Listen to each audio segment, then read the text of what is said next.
Ni pun jenis sayuran rare juga no. Orang dulu-dulu buat makan masak memang orang kenal lah no.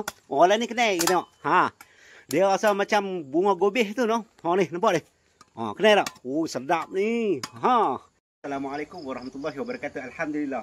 Yang ni kalau buat masak sayur campur, buat masak lemak, buat ulam pun sedap no. Kenal tak ni apa dia ni? Ni dikenali sebagai tebu no. Tapi dia bukan tebu biasa, dia tebu telong. Yang orang makan tu bukan batang dia. Tapi yang orang makan ni lah, yang belah atas ni. Dia akan jadi ada isi dia tu macam telong lah no. Jadi kita tengok dalam dia isi macam mana. Kita tengok contoh. Dia. Nampak. Di sini kita buka. Bismillah. Bismillah. Tu. Nampak isi dia. Sedap. Tahu ni sedap lah. Yang ni kalau buat masak lemak, buat sayur campur memang sedap lah ni no. Tapi tak ramai lah orang boleh jumpa lah ni. Lembut elok tu.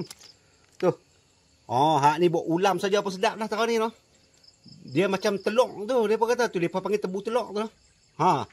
Untuk siapa yang berminat untuk keratang batang dia ni. Tengok ni contoh dia ni. Dia keratang batang dia ni RM2 satu keratang no. Jadi siapa berminat boleh info-info kita. Dan kita akan bagi nombor lah no.